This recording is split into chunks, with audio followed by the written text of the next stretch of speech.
Hello friends, so the next step here is we're going to fill this pot up with water and we're going to boil off our potatoes so they're nice and soft.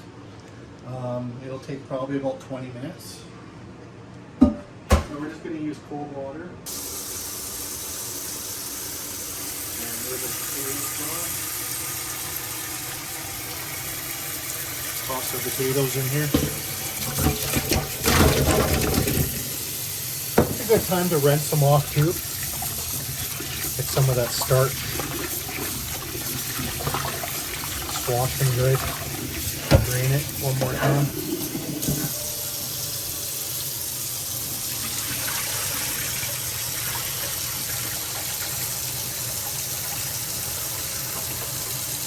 There we go.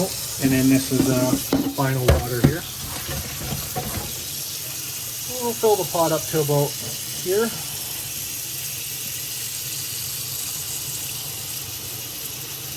Just a couple inches above the potatoes. That's right.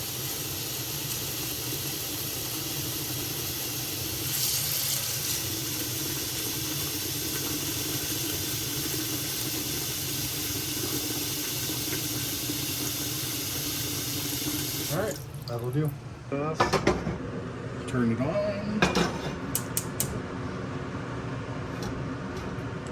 And we'll just turn it up to medium heat, that'll do. Hello friends, we're back again. We got our onions here in a bowl. Because we're making so many recipes today, we're gonna and they involve pretty much some of the same ingredients. We're gonna be searing off the onions by themselves. If you're just making one type of pierogi though, you'd combine the ingredients into the pot, essentially. We're gonna start by using a vegetable oil here because it can handle the higher heat. We're just going to put in about 2 tablespoons and wait till it gets hot, because if you don't wait till the oil gets hot, it will just get sucked up by the onions and you'll be eating oil. Yeah, you'll be chasing that snowball all the way down the mountain. Yes. Hey, anyways, we're also going to be cooking up mushrooms here for different pierogis. We got a few other ingredients here too. We're just going to cook them in our pots. Here's your garlic, sir. Thank you. So, since our garlic is only involved in one of our recipes today, we're going to cook that off separate as well. But otherwise, you include it with your onions, the garlic and the onions, if you're just doing one type of pierogi. Alright, so now we're going to add all our onions to the pot.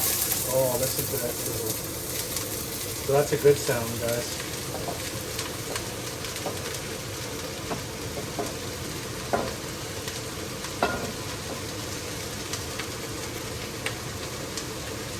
Get all your onions.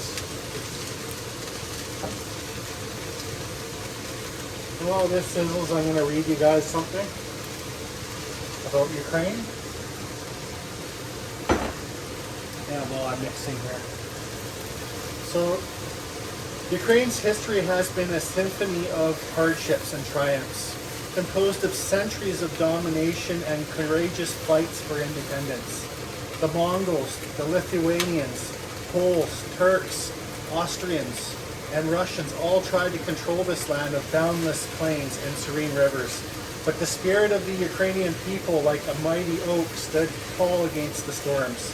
Their language and tradition flourished, an enduring beacon through the shadows of history.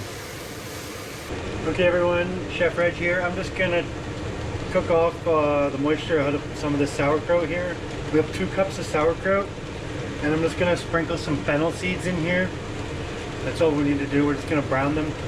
And then when we're done, we're going to mix them with 1 cup of the cooked onions here that Chef Rock is doing here. And then that'll be part of our filler for one of our pierogis. We're doing about 5 or 6 different takes on pierogis here. So you'll see it as it all comes together. Exactly.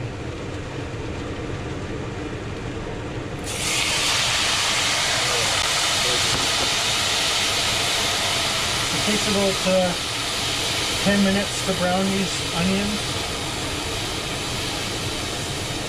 You don't want to leave the pot. That's my #1 rule. Don't walk away from your station. Otherwise, you can't expect to have good results. If you have to leave your station, no more than 20-30 seconds. Yeah, get back quick. Yeah, as fast as you can.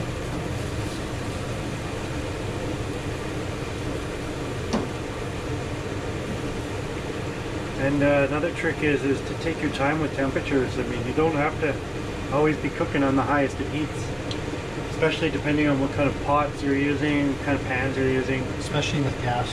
Yeah, and gas. That's what we have here. And a lot of a pierogi filling is basically just very lightly cooked ingredients inside. We're just trying to translucent the onions. We're just trying to take moisture out of some of this otherwise wet ingredients here. That way we don't have pierogies exploding on us.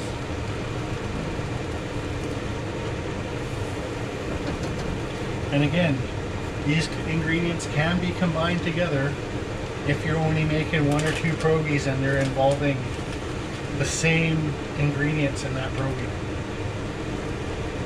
I have here about 1/4 of a teaspoon of fennel seeds. I'm going to go right in. You don't want to do too much to overpower any of what you're cooking, because the sauerkraut itself is one of the most amazing ingredients here that we're putting inside the pierogies. You know, fermented cabbage. Cabbage is really good for you, and it's a staple ingredient in the Ukrainian kitchen and in our kitchen. I think I eat cabbage at least every other day. And they go good on hot dogs. Oh my god, they go good in everything. We make a cabbage salad that's really good. Yeah.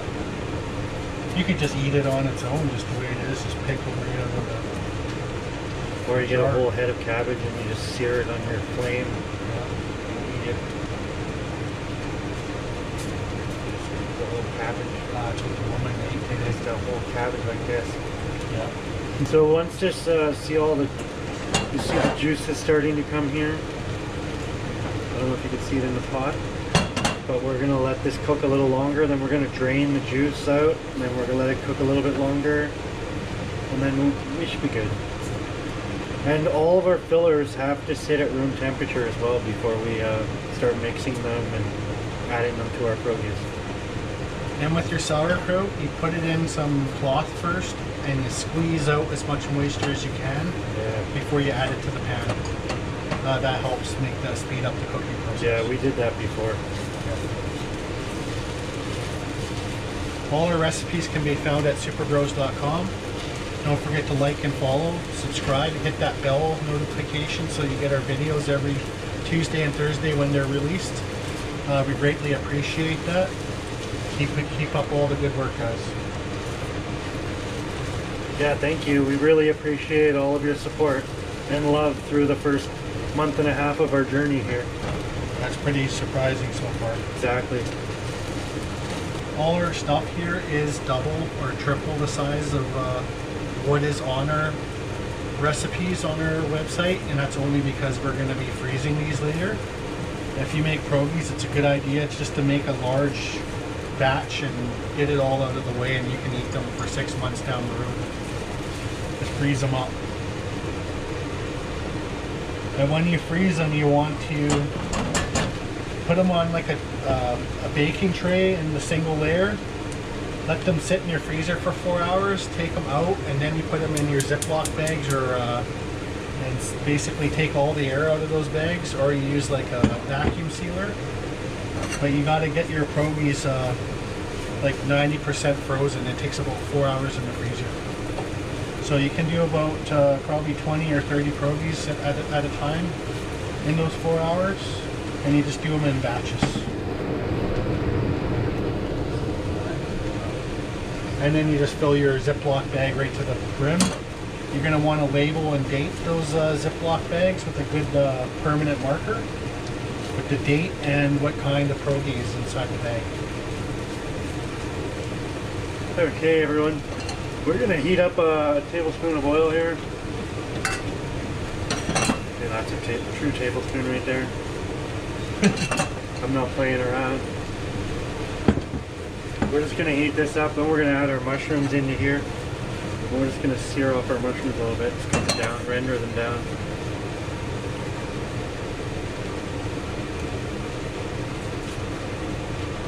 Oh yeah, look at that, it's perfect. So these are becoming a lot less moist now. The moisture is cooking out. That's all. As you can see, look, there's hardly anything in here now. We're almost good. Okay, now I just want to say a few things about the struggles and triumphs of Ukraine echo in its rich culinary tradition. Ukrainian cuisine, much like its history, is a tapestry of influences from its various conquerors, interwoven with local ingenuity and the bounty of its fertile lands. At the heart of all is the bread, especially iconic polenta. The Ukrainian people have a deep respect for bread. It is a symbol of wealth, abundance. It's said in Ukraine, that bread is the head of everything. From the sizzling Varenyky, delightful dumplings, typically stuffed with potato, meat, cheese, or even fruits, to the heartwarming borscht, a beetroot soup teeming with vegetables and sometimes meat. Each dish is a testament to the resilience and resourcefulness of the Ukrainian people. The secret is in its simplicity of the ingredients, all of which are locally sourced, fresh, and combined with age-old recipes that have been passed down from generation to generation, much like it is here in the Super Bros kitchen. Let us not forget halapsi, which we know as a cabbage roll, the Ukrainian version of stuffed cabbage, a hearty and comforting dish. It is a roll of joy with various fillings like rice, mincemeat, or vegetables, cocooned inside a tender cabbage leaf and cooked in a rich tomato sauce. And let us not forget about salo, the cured slab of fat back so beloved by Ukrainians, or the kielbasa, the homemade sausage that fills the air with irresistible aromas. They are not just food items, they are the embodiment of Ukrainian hospitality and the spirit of sharing. A nod to history that, despite its adversities, has always found a reason to celebrate. And of course, the celebratory Pascha bread, a traditional Easter food beautifully decorated and blessed in churches, is a testament to the enduring faith and the heartwarming traditions of this nation. Food in Ukraine is not merely sustenance, it is a symbol of their struggle, their joy, their history, and their identity. It is a canvas upon which each family paints its own tale, as we are painting ours today in the Super Bros kitchen. Let us not forget about our mushrooms. A tapestry of tastes and aromas that has endured the test of time and continues to tickle taste buds around the world, including your very own Super Bros. And in every grain of wheat harvested from the vast Ukrainian fields, in every simmering pot of borscht, in the heart of every plump Varenyky, lies the essence of Ukraine, a testament to a people whose spirit is as rich and fulfilling as the food they prepare. So let us not forget to stand by Ukraine, and we all hope that you get through this war and these hardships and these tough times. And we'll always do our part to help you out in times of need. And we thank you for these beautiful and delicious ingredients to give us these beautiful and delicious recipes to fill our hungry mouths. God bless Ukraine. Once we cool these ones down, the moisture will basically soak back in and we'll be good. And you're not trying to brown the sauerkraut, you're just trying to remove moisture, that's it. Yeah, this is almost done. Sauerkraut only takes like 5-6 minutes. Okay, we got hot oil now. We're just gonna go in with all of our mushrooms.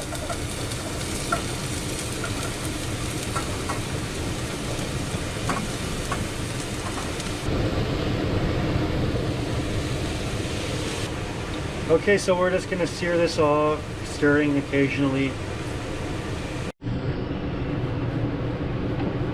Okay everyone, we are back. And we're just gonna add our bacon, see it sliced up like this, into this pot. We're not gonna add any oil. Bacon's got enough fat as it is. It's gonna render down. Don't have to add nothing here.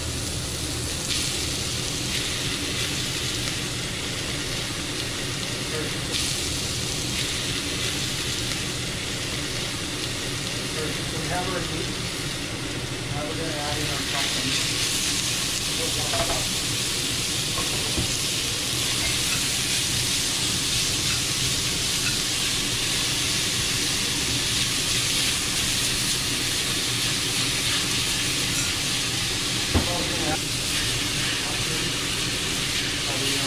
We'll fry them in this bacon here, in the bacon juice after. You get a little flavor in that onion mix.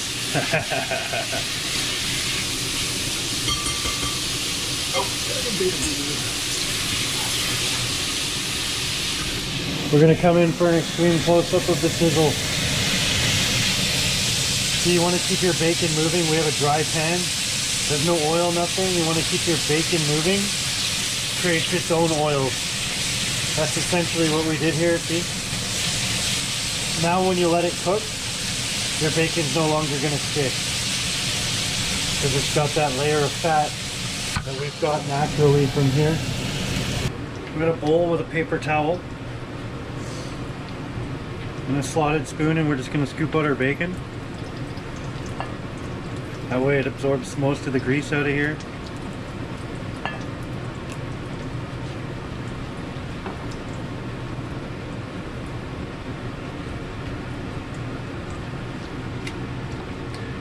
Now this bacon here is just for the filler. I'm going to cook up some nice bigger cut bacon for our garnish. This is only just for the filler of some of our pierogies. Here we got our Instapot here, or you could use a slow cooker as well. We're going to add in 1 bay leaf,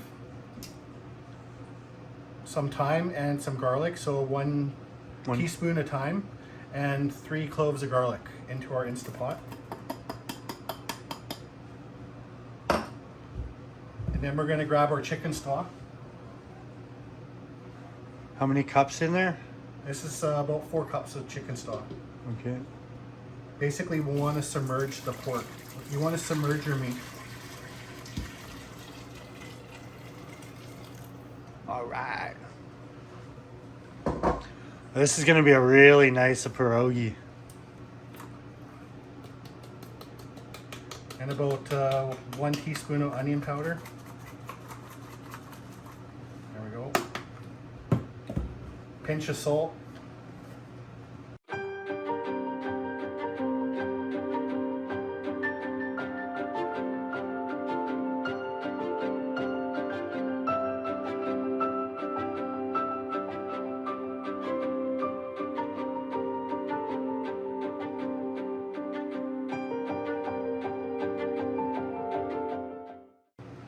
Here's our roast. We're just going to grab it by the string here and slowly put it in. Yeah, we don't want to splash up. And as you can see, we need to add a little more water to our pot. It's not completely submerged. There we go. And your meat will shrink a bit, so don't worry about that. You just want it just covering the top. Looks really good. We'll see everybody back here in like 15 hours. And we're gonna make 200 gorgeous pierogies for you, different ways. Yeah, 4 different ways, guys. Speed so it doesn't go everywhere. Get her nice and... Additional content for only $4.99 a month. That's right. You can find it on the Super Bros Cooking website. If you want to see us clown around, you can buy it. We're gonna add in 1 cup here of onions into our... like that. Alright guys, so now we're going to add a little bit of salt. So about half a teaspoon to a teaspoon. Just sprinkle it all over. We're going to remix it again. And at the same time we're going to add some pepper. About the same amount. You guys can use your own judgment when it comes to pepper and salt. Salt and pepper to your taste. Alright, so we have our meat. Now we're going to add in our chopped onion. About 1 cup.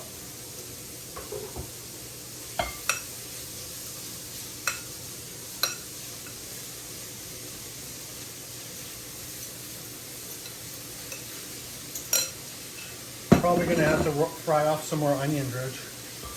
Okay, I got that. Sweet. Mushrooms that we already took all the fry water the out. bacon here. In the bacon juice after. Yep. You get a little flavor in that onion mix.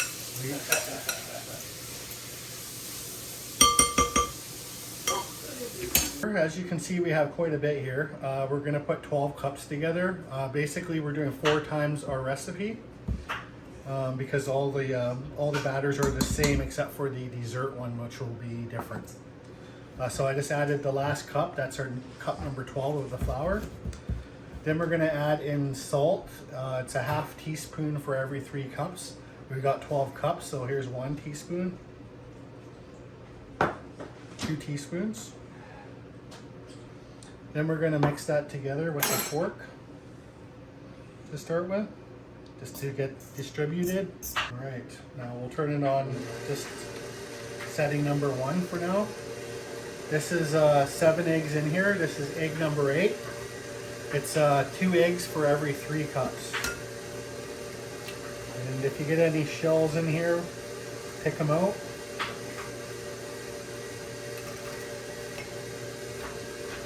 Looks like we're good. So what we're going to do here is I'm going to just whisk it up real fast here so everything is equal. And now along with this, after I get it stirred up together, I'm going to add in the sour cream. We're going to use a Greek yogurt for our particular thing. It's all vegan. That's why we like to use it. It's quite completely up to you. You can use Greek yogurt. Sour cream is what the recipe calls for though. Or you can make your own creme fraiche as well. It's pretty simple to do. It just takes about 12 hours of resting time. And one of these containers of our yogurt, it's plain vegetarian yogurt. It's 3 cups in here. We need 4. And then 1 more cup, guys. So there we go. Right here. And then we're going to just combine it together with the eggs here. Be careful. If you have the bowl the size, you don't want it to spill all over the place. How's the butter doing over there? So you want your butter soft. So I'm going to set this yogurt aside. Lid back on. Keep this on low so it doesn't spill out of the bowl. There's mixers in the big restaurants, man. The bowl is like this big popper. You put entire bags of flour in there. Oh, hell yeah. But it doesn't feel like much though. No. Because it's so big. I'm afraid it's going to come over the edge, but I think we're good. We'll live. Strawberries in my belly. I'm just getting our butter all nice and soft here. And then we're going to add in 2 cups of butter to this mix. You guys will probably be adding in half a cup if you're keeping to the recipe.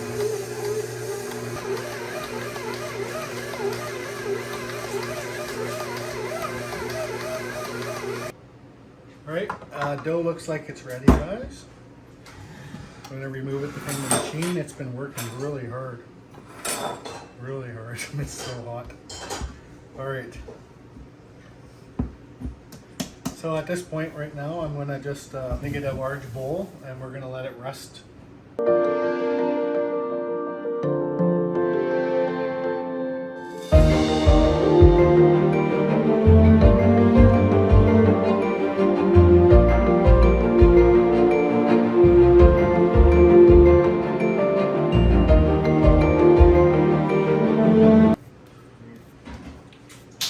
But it's all good.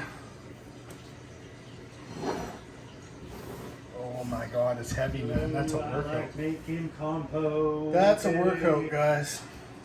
I like making compote. You're an expert compote.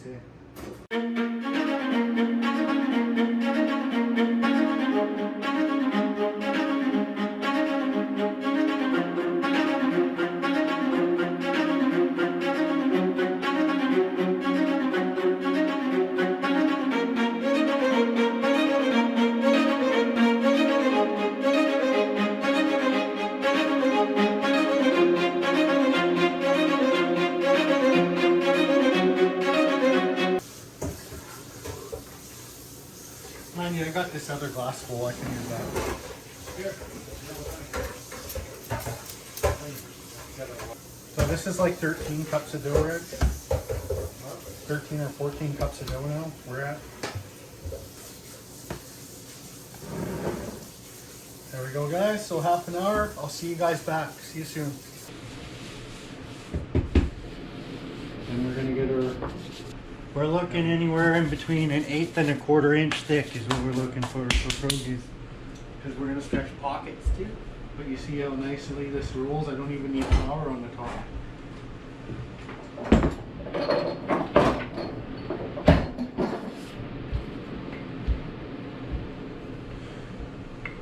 Roll it out nice, even. This is good exercise for my roughed up shoulder. You can only hold it with one hand. Stretch it out this way, this way.